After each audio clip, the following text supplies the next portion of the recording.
Andrés Oppenheimer. Es un honor para mí, hasta cohibido me siento de estar aquí con usted, pero estoy disfrutándolo muchísimo. Favor, Maestro, ¿cómo está? Te agradezco mucho la invitación. Maestro, 5 años en la investigación de este trabajo, nos narra usted en este libro, para contar una realidad que usted incluso la presenta como el futuro. Pero vuelvo y decir, yo pensaría que más que el futuro es un presente, ¿no? Es un presente del cual mucha gente no está muy consciente. Efectivamente, Mauricio, empecé a investigar este libro hace 5 años, cuando la Universidad de Oxford sacó un estudio que decía que el 47% de nuestros empleos, casi la mitad, van a desaparecer en los próximos 10, 15 años. Ya pasaron 5, o sea. Y desde entonces este tema me ha como obsesionado, porque empecé a ver que esto estaba sucediendo alrededor mío. Como periodista, yo antes hacía mi programa de televisión con 5 cámaras y 5 camarógrafos. ¿Cuántos camarógrafos tengo ahora? 0. Todas las cámaras son robóticas. Yo antes mandaba traducir mis columnas, ahora me las traduce. Además, usted contaba como esa persona que le mandaba a traducir sus columnas se tomaba un tiempo y muchas veces estaba en vacaciones, estaba enfermo, estaba mal genio o se equivocaba. Por supuesto. Ahora Google Translate me lo hace en una fracción de segundo. También se equivoca, como se equivocaba la traductora, pero ya el periódico para el que trabajo usa el traductor. Pero cito muchos otros casos de esos. Las transcripciones. Antes yo hacía una entrevista, la transcribí o la mandaba a transcribir. Ahora, desde hace 6 meses, hay una aplicación que las transcribe en un segundo. Pero fíjate que la semana pasada estaba en México presentando el libro, y después de que salió, obviamente, y hice el prólogo para un audiolibro, ¿no? De este libro. Y el actor me dice, Andrés, yo soy el que lo está leyendo, me encantaría conocerte, me fascinó el libro.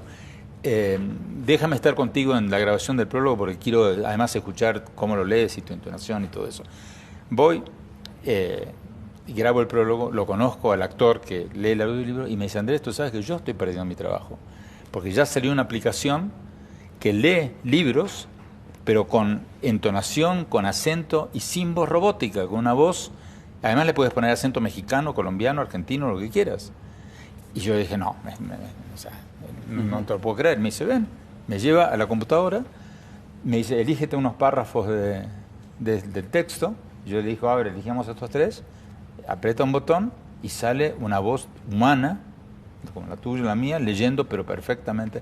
Entonces, empecé a ver cuando salió este estudio que esto estaba pasando en mi vida y estaba pasando en la vida de los abogados, de los médicos, de los dentistas, de los trabajadores manufactureros, por supuesto, del entretenimiento, de los artistas. Entonces, esto es un terremoto que nos va a sacudir a todos y que después, si quieres, podemos entrar en si va a ser devastador o no, porque no necesariamente va a ser devastador, pero que nos va a tocar a todos, Y que cree que está a salvo, se equivoca. Maestro, precisamente veía en la cadena en la que usted trabaja para televisión un informe reciente donde mostraba como un computador delicadamente levantaba las hojas que había de una lechuga que podían estar maltrechas o con algún color que no se vendiera y delicadamente podía levantarlas. Y antes se pensaba que un robot no podía llegar a hacer esto, no tenía la destreza. Y nos habla usted de los famosos algoritmos, y nos habla usted de cómo los famosos algoritmos están llegando a un punto, y habla en el que incluso pueden llegar o recogen todo el conocimiento humano más que usted, incluso habla del punto de la singularidad. En ese punto donde dice que para el año 2000... hay varias gente que lo pone en 2045, otros lo ponen para el 2020 y pico, o sea, hay varias teorías. Singularidad cuando la inteligencia artificial sea superior a la humana. Y ya en muchos sentidos lo es, ¿no? Porque ya las computadoras le ganan a los ajedrecistas. Cuento la anécdota de que le preguntaron a un gran maestro de ajedrez danés, la próxima vez que tengas que competir con una computadora, ¿qué vas a hacer? Y él dijo, traer un martillo. Sí, porque ya...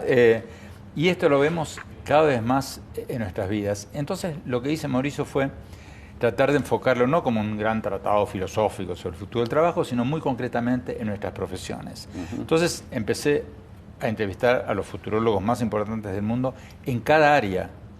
Y entonces como lo digo en la parte de atrás del libro, le dedico un capítulo a cada ocupación. Sí. ¿Cuál es el futuro de los abogados? ¿Cuál es el futuro de los contadores, de los médicos, de los comunicadores, de los vendedores, de los banqueros, de los maestros, de los obreros, de los restauranteros, de los analistas, de los choferes, de los meseros? Uno pensaría que los meseros, por ejemplo, están a salvo. No, pero es que usted, más allá de decir, claro, ¿qué pasa con el futuro de los abogados? Está planteando el futuro de la justicia misma, ¿sí? El futuro de no sé, del entretenimiento. No, es que está pensando acerca del futuro de toda una industria y de cómo los seres humanos se relacionan con el derecho a la información, por ejemplo. Bueno, por ejemplo, tú hablabas de la justicia. Mucha gente dice, bueno, un robot nunca va a poder sustituir a un juez, porque el juez tiene un sentido común, tiene características que un robot no tiene. Mentira. Ya hay estudios que demuestran que un algoritmo puede hacer ciertas tareas de un juez mejor que un juez. Hay un estudio muy famoso en Israel de 10 jueces de tráfico, de los jueces que hacen multas de tráfico. Los siguieron durante 10 meses y descubrieron que a las 9 de la mañana, cuando empiezan a trabajar, son súper magnánimos, perdonan todas las multas. A medida que va avanzando la mañana y que tienen más hambre, se empiezan a poner más irritables y empiezan a ser mucho más severos. Hasta que cuando llega el mediodía están de pésimo humor y empiezan a multar mucho más a la gente. Se van a comer, vuelven a las 2 de la tarde, ya de mejor humor, súper magnánimos. A medida que avanza la tarde, le empiezan a cortar la cabeza a todo el mundo.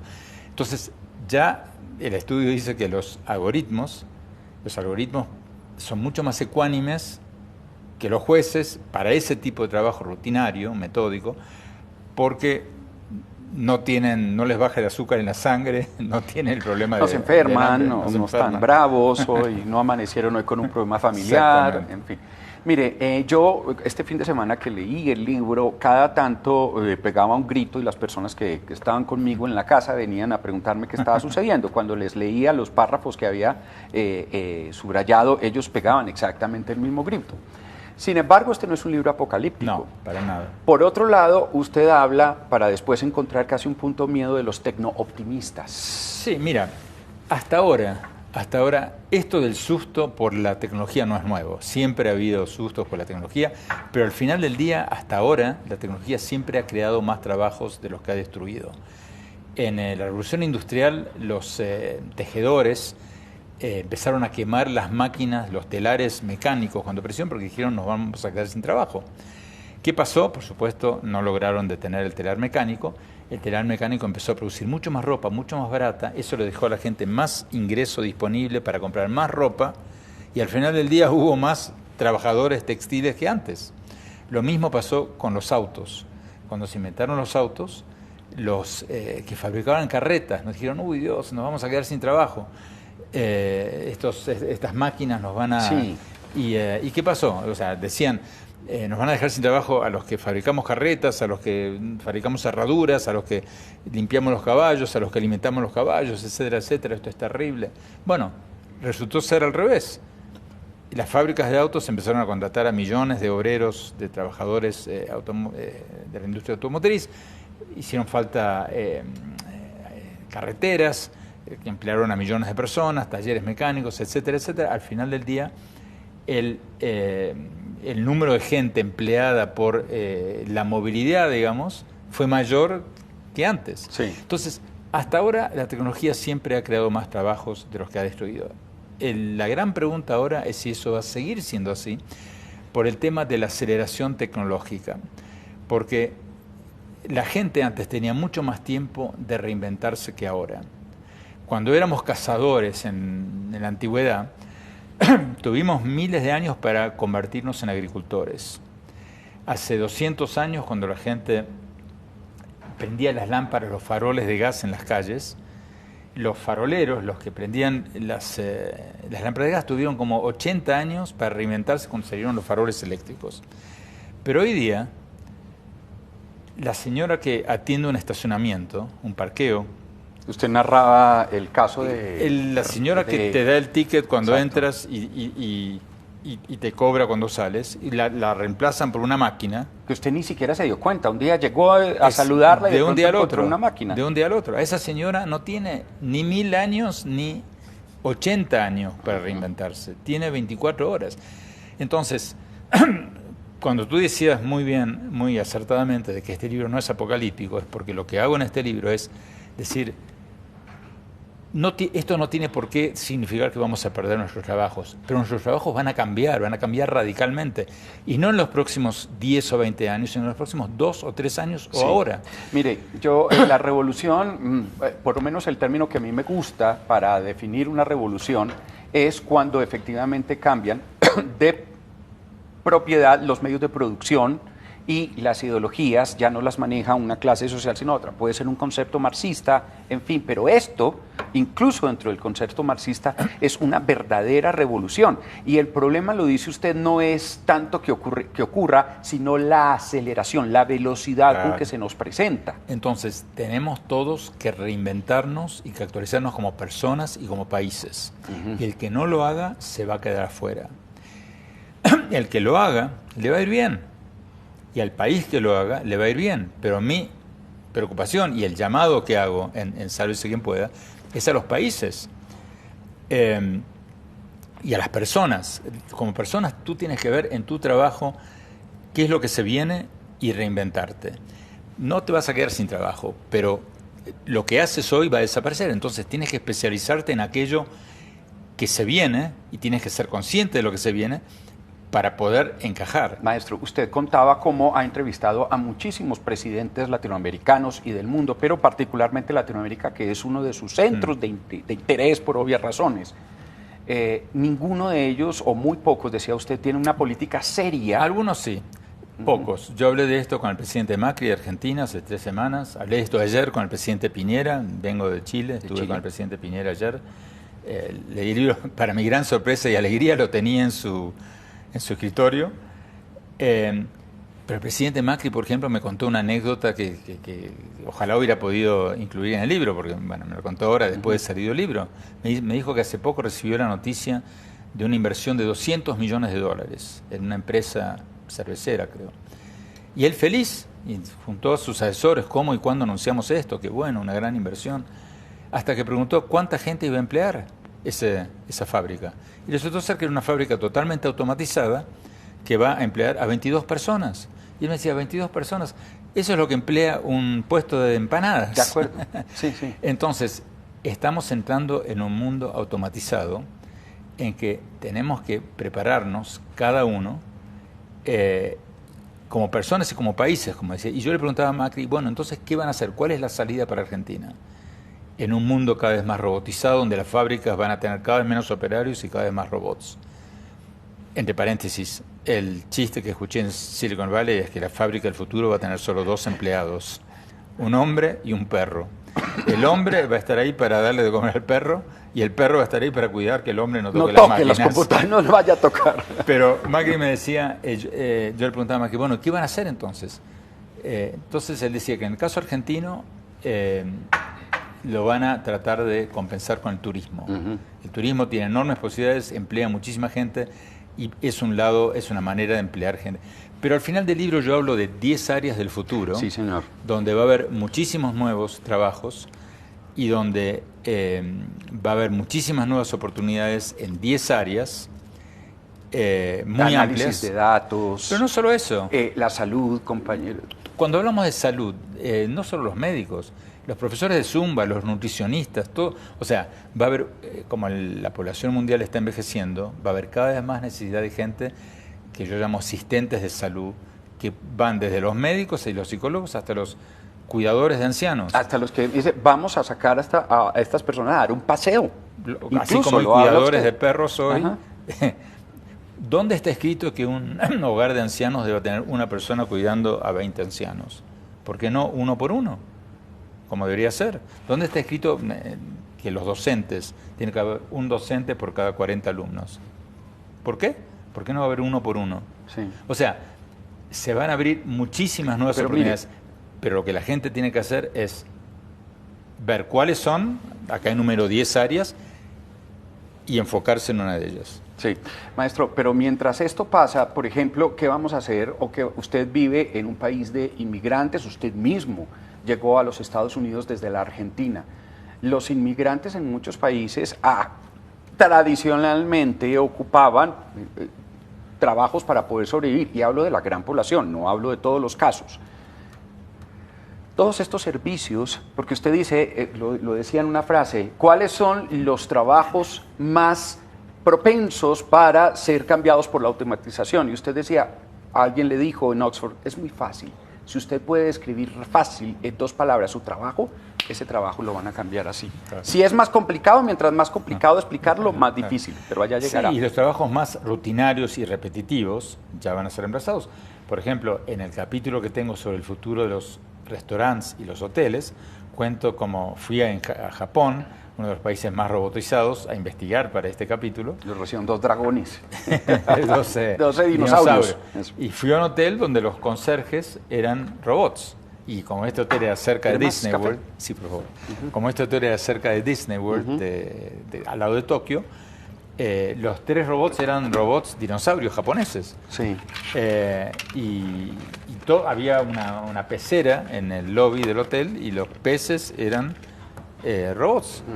Entonces fui a restaurantes de sushi, donde no hay meseros, no hay camareros, no hay mozos, te traen la comida en una cinta corrediza y tú pides la comida en una tableta, claro. Y hasta el chef es un robot, claro. Que corta el sushi con una mano robótica y le pone los ingredientes con la otra. Mire, hablemos rápido, así de un caso así muy rápido. Usted ya ahora, sobre todo en los Estados Unidos, aquí cada vez suele suceder más, en Colombia hace el mercado a través de una aplicación en Internet. Efectivamente, se ahorra el tiempo de ir hasta el supermercado, se ahorra la gasolina, se ahorra, si quiere, si está tan estricto, hasta el desgaste de las llantas, se ahorra el precio del parqueadero, el tiempo que usted gasta en una ciudad como esta, y al día siguiente o esa misma tarde le traen una caja con sus productos. Eso ha significado que cajeros, impulsadores, mucha gente pierda su empleo. La gran pregunta es, ¿quién entonces va a tener dinero para comprarle a estos señores, toda vez que cada vez nos estamos quedando más sin empleo? Bueno, un tecno-optimista te va a decir que la tecnología abarata los costos de los productos. Hace 200 años la gente trabajaba, mucho más que ahora, 12 horas por día, en la época agrícola, de sol a sol literalmente, para comprar vestimenta y comida. Hoy día, por más que nos quejemos de nuestros sueldos, como nos quejamos todos, nos alcanza para un poco más de eso. No tenemos un solo par de ropa, tenemos más de una muda de ropa, y vamos al cine, nos tomamos vacaciones. ¿Por qué? Porque la tecnología abarata los productos. Entonces, es cierto que lo que tú dices genera desempleo, pero también es cierto que todo es más barato y va a ser cada vez más barato. La comida, cuando yo era chico se decía que el mundo se va a quedar sin comida, y después resultó ser que por la revolución tecnológica hoy día la comida es muchísimo más barata como porcentaje de nuestros salarios de lo que era hace 100 años, y así con todo. Entonces, a la larga soy un optimista. Yo creo que la tecnología mejora nuestras vidas y las va a seguir mejorando, como ha sido hasta ahora, pero a cortísimo plazo, no soy pesimista, pero estoy preocupado porque va a ser traumático. Sí, yo creo que este libro, por ejemplo, usted decía, no es un libro que pretenda tener una alta filosofía, un estudio filosófico sobre la futurología y sobre lo que nos viene. Pesado, porque yo odio los libros pesados. No, yo estaba diciendo eso. Sin embargo, sí plantea unas preguntas absolutamente profundas. Porque a mí me parece, maestro, que el abogado debe leer este libro, que el periodista debe leer este libro, que el médico debe leer este libro, que el comerciante tiene que leer, porque incluso hay un capítulo especializado en cómo va a cambiar su profesión, no en 20 años, hoy.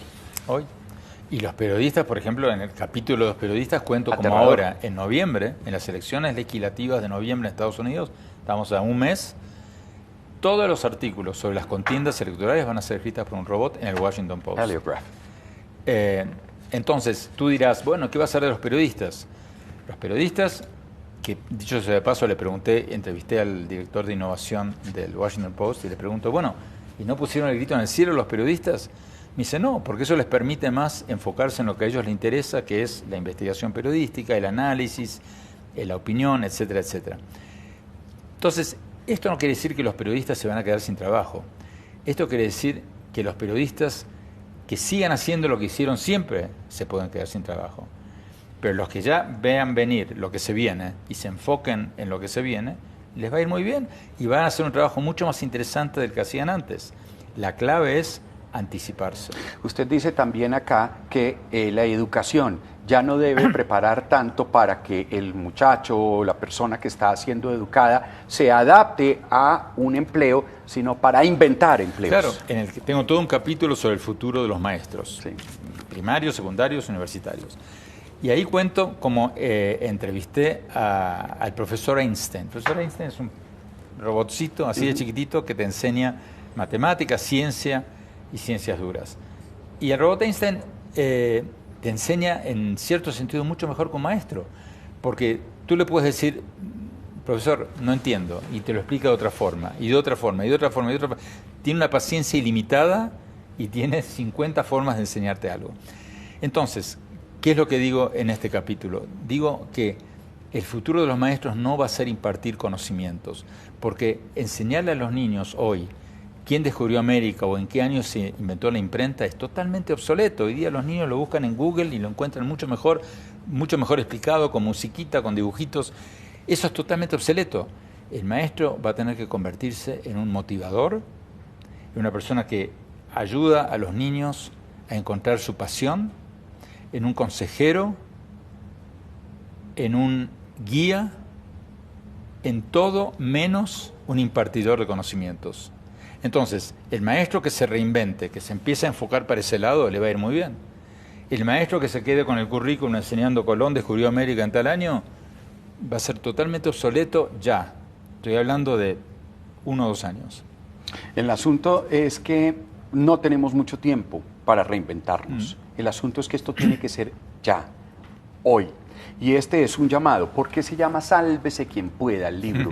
Porque uno empezaría a decir, caramba, aquí hay como, se acabó todo, sálvese quien pueda. Bueno, o sea, ¿no? Bueno, mi intención era un poco sacudir a la gente. Lo logró otro maestro. ¿Sabes por qué? Porque la gente me decía, cuando yo le contaba a la gente que estaba escribiendo este libro, que es un poco una continuación de los libros que vengo escribiendo hace 20 años sobre competitividad, sobre educación, sobre innovación. La gente me decía, bueno, Andrés, pero esta historia de que los robots nos van a reemplazar me la vienen contando desde los Simpsons, desde los dibujitos animados hace 50 años. Digo, sí, pero está pasando algo nuevo que no había pasado antes. Y es que los robots son cada vez más baratos y cada vez más inteligentes. Y eso es nuevo y eso está sacudiendo al mundo. Y para mí, Mauricio, esto va a ser el gran tema de los próximos 20 años, el gran tema mundial, mucho más que cualquier otra cosa. Porque esto va a sacudir al mundo, porque las tecnologías muchas veces van como una meseta y de repente, ¡brum! El telefonito celular existía desde hace como 30 años y se disparó en el 2007 cuando Apple le empezó a meter aplicaciones, todo eso. Entonces, lo mismo pasa con el auto que se maneja solo. El auto que se maneja solo ya está, el concepto y parte de la tecnología viene hace como 20 años, pero se va a disparar así el año que viene por una serie de coyunturas que se está dando ahora. Bueno, con los robots pasa lo mismo. Hace 10 años un robot costaba el equivalente a 5 años de los sueldos y las prestaciones sociales de un trabajador. No, pues tiene razón. Hoy día eso ha bajado a 1, sí, a 1 año. Y el robot trabaja 3 turnos seguidos, no chatea en horas de trabajo. Entonces, esto es imparable, porque se han abaratado tanto los robots y hacen tantas cosas, y además son cada vez más inteligentes, porque antes un robot era un individuo, una máquina con un programa que le enseñaba a atornillar un tornillo. Hoy día los robots están conectados todos a la nube. Maestro, la gran pregunta es si esta revolución que se viene nos va a hacer también más felices. Tiene el potencial de hacernos más felices, porque si tenemos más tiempo, si tú le dices a una persona que hoy día se levanta a las 5 de la mañana y tiene 2 horas para ir a su trabajo y trabaja hasta las 6 de la tarde, otras 2 horas de vuelta a su casa y llega muerto. Eso me dijeron a mí con el celular. Me dijeron que iba a tener tiempo de mandar mi trabajo y que entonces iba a tener más tiempo con mi familia. Pero no, resulta que ahora tengo que estar conectado a las 24 horas. Resulta que ahora no tengo excusa porque tengo que... Es decir, lo que hizo mi agenda fue desfragmentarse como los computadores. Sí, Mauricio, pero si yo te ofreciera ahora, si viniera un ser todopoderoso y te ofreciera vivir ahora o vivir hace 50 años. Tiene toda la razón, ahora. Yo te aseguro, a la gente que me dice, no, porque el mundo está cada vez peor, esto es terrible, mira lo que está pasando aquí, yo le digo, mira, a ver, no, básicamente por la ontología, ¿no? ¿Vivir ahora o vivir hace 100 años? Imagínate lo que debe haber sido vivir hace 100 años imagínate lo que debe haber sido ir al dentista hace 10 años. Hace 100 años. Hace 10 años, maestro. O sea que te sacaba no, hace 200 te sacaba una muela con una pinza. El barbero. Era el barbero en Colombia, no sé si en otros países, pero el barbero, el peluquero, el barbero era el encargado de sacar las muelas. García Márquez tiene varios cuentos en ese sentido. Entonces, cuando a mí, cuando los nihilistas, los apocalípticos me dicen, no, el mundo está cada vez peor, yo digo, no. Y al final del libro cito varios ejemplos sobre cómo el mundo es cada vez mejor. La pobreza ha caído, aunque la gente... Lo que pasa es que mucha gente no tiene perspectiva histórica. Hoy día hay muchísimo menos pobreza, la gente come mucho más que hace 100 años. Hoy día la gente vive mucho más que hace 100 años. Yo ya superé a mi padre en 12 años. Hoy día la gente tiene más tiempo libre, aunque nos parezca mentira, aunque trabajemos como burros, tenemos más tiempo libre que nuestros bis-tartarabuelos que trabajaban de sol a sol en una granja. Entonces esta famosa canción, What a Wonderful World, que el hombre miraba y decía, esos niños que están jugando ahí ya saben en este momento más de lo que yo sé en toda mi vida. Entonces, pero esto no es un proceso lineal, es un proceso que tiene altas y bajas, ¿no? En la historia reciente tuvimos la Segunda Guerra Mundial, tuvimos eventos terribles para la humanidad. Entonces, es un progreso histórico, pero no lineal. Sí. Tiene caídas fuertes. Y yo creo que este tema de la automatización del trabajo va a ser el gran tema de los próximos 20 años, porque va a afectar no solo a los trabajadores manuales, sino a los trabajadores intelectuales. Y usted dice, los analistas... los analistas dicen, era muy importante pensar que su concepto, la manera como usted une su sentimiento, su corazón, su experiencia, su vida personal y su conocimiento es muy difícil. Entonces, diría, un analista puede estar salvado. Depende de qué analista, Mauricio. Un analista financiero, por ejemplo, va a tener que reinventarse, porque hoy día un algoritmo tiene mucho más datos que un analista financiero. Pero en muchos otros trabajos que requieren empatía, que requieren trato humano, las personas van a tener todavía una gran ventaja sobre las máquinas. Me refiero, por ejemplo, a los maestros. Los maestros, como decíamos recién, como impartidores de conocimientos totalmente obsoletos. Pero un maestro tiene el factor humano que le puede ayudar mucho mejor a un niño a encontrar su pasión, a encontrar su vocación, a ayudarlo a enseñarle a resolver problemas, a trabajar en un equipo, que una máquina. Maestro, entonces los docentes van a tener trabajo para rato, pero va a ser otro trabajo, no va a ser el que hacen hoy. Mire, maestro, es que en este fin de semana estuve revisando una de las grandes obras maestras de la ciencia ficción que se llaman ¿Sueñan los androides con ovejas eléctricas? De Philip A. Dick. Sobre ese texto y se hizo la película Blade Runner, ¿sí? Pero más atrás piensa en George Orwell, en 1984, y estos grandes futurólogos de esa época. Y tuvieron razón muchos. Tuvieron razón, maestro. Muchas veces Philip A. Dick hablaba de una religión que él se inventaba, que se llama el mercenismo. Y decía cómo a través de un artilugio los humanos estaban buscando maneras de sentir empatía los unos con los otros, de transmitir sensaciones, de subir una montaña, de caerse, de sentir frío. La ciencia ficción, empatía. Mira, Orwell hablaba de dar vuelta el lenguaje político, cosa que vimos en Estados Unidos con el presidente de Estados Unidos que te dice, Mauricio, me gusta este saco rojo que tienes. Y tú dices, no, pero ¿cómo es rojo? ¿Es negro? Y no, es rojo. O sea, Ya lo decía Orwell hace más de 100 años. No tanto, pero la ciencia ficción, casi. la ciencia ficción tiende a tener razón. Si alguien te hubiera dicho no hablemos de hace 50 años, pero hace 15 años, que yo iba a venir al canal a hablar contigo y el taxista tendría un aparatito que le dice cómo ir, dónde hay menos tráfico y a qué hora voy a llegar, yo te hubiera dicho, estás loco. O sea, eso es ciencia ficción. Sí, o que Entonces, puedo proyectar una película desde mi teléfono y me dice, no, ¿y dónde está el Betamax? Claro. No, pero todo lo que hace, una vez que aparece ya es parte de nuestra vida cotidiana y la tomamos como un hecho. Pero si alguien nos hubiera dicho que todo lo que tenemos ahora y todo lo que hacemos ahora, hace 10 años le hubiéramos dicho, fumaste algo. Fumaste algo más que la dosis mínima que están regulando.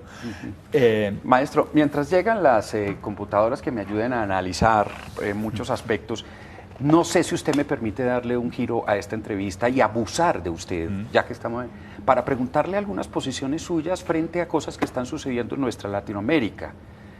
Por ejemplo, hoy toma una decisión el presidente colombiano de firmar un decreto para perseguir a quienes, los colombianos, que carguen la dosis mínima de droga. Es decir, se vuelve una manera de retroceder a una política de persecución de quien tiene... Estoy muy curioso. Mañana tengo pautada una entrevista con el presidente Duque y le voy a preguntar de esto, porque estoy muy curioso de conocer la lógica de esto cuando todos los países o muchos países van en el sentido contrario, ¿no? Uruguay acaba de permitir no solo el consumo, sino la producción. Incluso el Estado está empezando a producir algunas drogas. Entonces estoy muy curioso. Te mentiría si te diera una opinión porque no la tengo, claro. Porque no conozco. Pero es uno de los temas de los que quiero le voy a preguntar al presidente mañana. Nuestro proceso de paz en Colombia, las dificultades que tenemos hoy con el ELN, como el gobierno también está diciendo en Colombia. Se lo pregunto porque sé que usted tiene una idea muy general de nuestra Latinoamérica, diciendo que no tiene cómo financiar el posconflicto con las FARC, pero desde allá, desde afuera, ¿cómo ven lo que está sucediendo en Colombia en materia de paz? La verdad que no está trayendo mucha atención. No es una noticia de primera plana en los periódicos, ni en la televisión, no es un tema, digamos, que esté en el centro de la noticia, sobre todo porque está siendo eclipsado por Venezuela. Sí. Y en segundo lugar por Nicaragua. Entonces no es un tema que, no te digo que esté bien que sea así, pero la realidad es que no es un tema que se esté mirando con mucha atención, y el hecho que algunos excombatientes de la FARC estén volviendo a tomar las armas no sorprende mucho. O sea, ya lo escribimos muchos cuando empezó el proceso de paz, cuando le preguntábamos al presidente Santos Oiga, pero no se van a cambiar de uniforme los guerrilleros que hoy se llaman FARC, mañana se van a llamar otra cosa y van a seguir trabajando con el narcotráfico. De manera que afuera no es un tema, digamos, que sorprenda mucho. Lo que sí es Venezuela y estos vientos que suenan mucho en Latinoamérica de una posible, eventual o no confrontación entre un ataque de Estados Unidos, lo cual se extendiera a la región. ¿Cómo ve esta posibilidad y estos vientos o olores, advertencias de guerra? Yo independientemente de si nos gustaría o no nos gustaría, yo lo veo muy difícil. Y creo que está produciendo un efecto contraproducente, que es que muchos venezolanos se están quedando en su casa en vez de salir a la calle a exigir el fin de esa dictadura. Porque muchos están esperando que vengan los Marines y Trump cada tanto se manda una bravuconada y eso tiene un efecto anestesiante sobre la oposición, porque hace que todos se estén esperando a los Marines. Y yo sinceramente dudo mucho que ese fenómeno se dé. Por lo que hablo con los presidentes, 11 de 14 miembros del Grupo de Lima acaban de firmar una declaración en contra de cualquier solución armada. Entonces, vaya a saber, puede pasar cualquier cosa, pero Maestro, si me preguntas si tuviera que apostar, yo te diría hoy por hoy, lo dudo. Maestro, usted es una fuente de conversación y de una delicia por muchos temas. Este es un tema realmente apasionante, es un libro que yo personalmente lo recomiendo casi que como una necesidad, porque nos toca a nosotros y tenemos que estar preparados para algo que se nos va a venir. Sálvese quien pueda, Andrés Oppenheimer, el futuro del trabajo en la era de la automatización. Bien recomendado, maestro, muchas gracias. Mauricio, gracias por invitarme. Un placer gigante. Y tenemos más para compartir con ustedes, uno de los grandes actores del corazón de nuestra televisión, del corazón de nuestra vida, un Julio Medina a continuación en Despierta Bogotá.